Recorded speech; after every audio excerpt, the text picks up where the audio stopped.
Hello नमस्कार दोस्तों, स्वागत है आप सभी का सत्या एक्सेलेंट यूट्यूब चैनल पे। आज की वीडियो में मैंने टॉपिक जो रखा है वो यहाँ पर जो आईटीआई में एडमिशन लेने वाले छात्र हैं उनके लिए रखा है, जो कि यहाँ पर बहुत सारे छात्रों का कमेंट आ रहा था कि जो पिछला यहाँ पर मेरिट लिस्ट बना है उसके अनुसार बताइए इस बार जो है मेरिट कितना पर बनेगा। तो मैं आपको इस वीडियो के माध्यम से पूरी जानकारी देने वाला हूँ। यदि आप प्राइवेट के लिए अप्लाई किए तो कितना मेरिट चाहिए, और यहाँ पर यदि आप सरकारी पाना चाहते हैं, सरकारी कॉलेज में एडमिशन करना चाहते हैं, तो आपको यहाँ पर कितना मेरिट चाहिए, तभी आपका यहाँ पर सिलेक्शन हो पाएगा। तो चलिए मैं आपको पूरी जानकारी दे पाता हूँ स्टेप बाय स्टेप। तो वीडियो को कंप्लीट देखिएगा, और चैनल पे नए होंगे तो चैनल को भी सब्सक्राइब कर दीजिएगा। सबसे पहले यहाँ पर हम बात करेंगे सरकारी कॉलेज की, कि सरकारी के लिए आपको कितना यहाँ पर नंबर चाहिए, अर्थात कितना परसेंट चाहिए कि आप इसमें पा पाएंगे, जो कि पिछले मेरिट के अनुसार हम इसमें बात करने वाले हैं। तो सबसे पहले यहाँ पर बात करते हैं मेल कैंडिडेट की, मतलब कि जो छात्र यहाँ पर अप्लाई किए उनके लिए, और छात्राओं के लिए थोड़ी सी बाद में बात करेंगे। यहाँ पर सबसे पहले छात्र के लिए बात करते हैं। तो देखिए यहाँ पर मेल के लिए जनरल में यदि आप अंतर्गत आते, अर्थात जनरल के अंतर्गत आते हैं, मैं यहाँ पर लिख देता हूँ। देखिए ध्यान से समझने का प्रयास कीजिएगा, तभी आपको समझ में आएगा। यदि आप जनरल के अंतर्गत आते हैं, यदि आप सरकारी के लिए आईटीआई में यहाँ पर एडमिशन के लिए यहाँ पर लिखे हैं, तो आपका कम से कम 95% रहेगा, तब आपको यहाँ पर सरकारी कॉलेज मिलने की चांस है। और ओबीसी के अंतर्गत आते हैं, ओबीसी के अंतर्गत आते तो कम से कम आपका 88% चाहिए। इसमें भी आपको इलेक्ट्रीशियन और फिटर अलग अलग ट्रेड आते हैं, तो अलग अलग ट्रेड के लिए अलग अलग यहाँ पर बनती है मेरिट लिस्ट। तो आप जिस भी ट्रेड से आईटीआई करें, कमेंट में ज़रूर बताइएगा, उस ट्रेड के लिए मैं वीडियो बना दूंगा ताकि आपको जानकारी मिल पाएगी। यदि बात करें एससी के लिए, तो एससी के लिए यदि आप सरकारी कॉलेज के लिए अप्लाई किए हैं, तो इसमें जो आपको चाहिए कितना चाहिए, 76 प्लस आपका होना चाहिए, तभी आपको यहाँ पर मिल पाएगा सरकारी कॉलेज। एसटी की यहीं पर बात करें तो एसटी के लिए जो यहाँ पर आपको चाहिए 68 आपका चाहिए, कितना चाहिए, 68% यदि रहता है तब आपको मिलने के चांस है।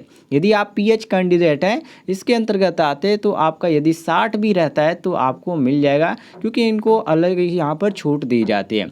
अब यहाँ पर बात करते हैं, ये तो मेल कैंडिडेट के लिए हो गया। अब जो लोग फीमेल के लिए अप्लाई किए, जो फीमेल हैं वो लोग अप्लाई किए सरकारी कॉलेज पाने के लिए। अब उनके लिए क्या कंडीशन है, चलिए मैं आपको बता देता हूँ।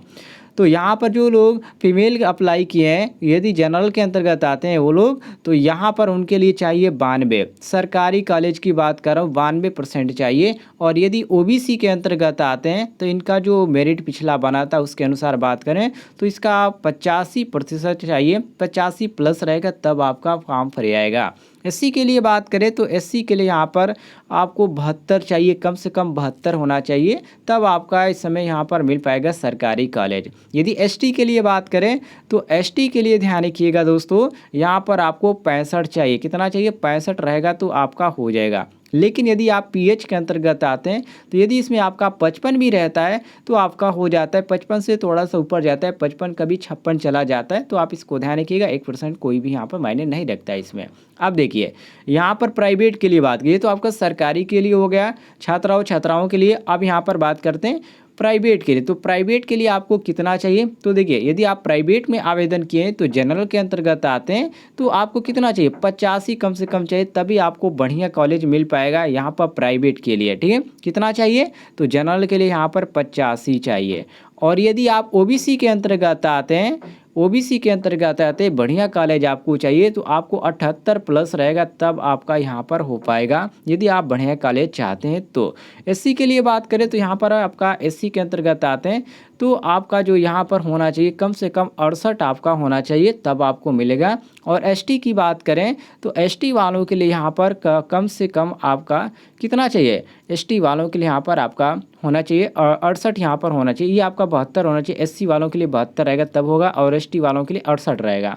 और जो पीएच के अंतर्गत आते यदि प्राइवेट कॉलेज आते तो उनका यहाँ पर 65 रहेगा तब बढ़िया कॉलेज रहेगा। अब ध्यान रखिएगा, बहुत सारे छात्र कहेंगे कि मेरा तो जो भाई था या रिलेशन का जो यहाँ पर था स्टूडेंट था, या पिछला जो स्टूडेंट था मेरे घर के बगल का था, उसका 55 भी हो गया तो सही हो गया। तो देखिए वो लोग क्या करते हैं, यहाँ पर जो भी गाँव घर या का जो कॉलेज रहता है उसमें पहले से यहाँ पर कर देते हैं, उनका ही यहाँ पर नाम लिख देते, तो उनका पक्का हो जाता है किसी कॉलेज में हमें पढ़ना है, तो इसलिए आपका उनका सही कॉलेज नहीं मिल पाता है। तो उनकी बात छोड़िए, कुछ लोग यहाँ पर होते हैं जो कि प्रोफेशनल यहाँ पर कॉलेज के अंतर्गत उन्हें एडमिशन लेते हैं, लेकिन यहाँ पर बढ़िया कॉलेज की बात करें तो इतना आपको चाहिए। अब ये तो मेल के लिए हो गया, अब यहाँ पर फीमेल के लिए बात करते हैं। तो फीमेल के लिए यदि आप जनरल के अंतर्गत आते हैं तो कम से कम आपका 80% होना चाहिए यदि आप बढ़िया कॉलेज चाहते हैं तब। ओबीसी के अंतर्गत आते हैं तो प्राइवेट के लिए यहाँ पर आपको कम से कम यहाँ पर 73 चाहिए, ओबीसी के अंतर्गत आते हैं यदि आप फीमेल के हैं तब।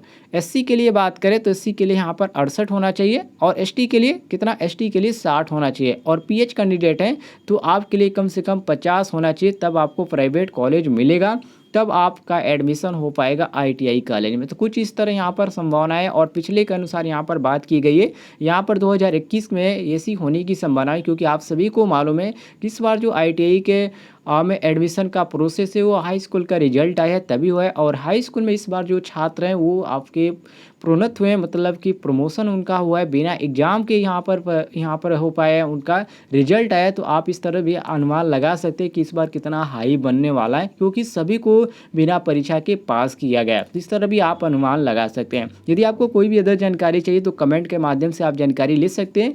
आप कमेंट में जाइएगा और वहाँ पर जो भी आपको जानकारी चाहिए पूछ सकते हैं।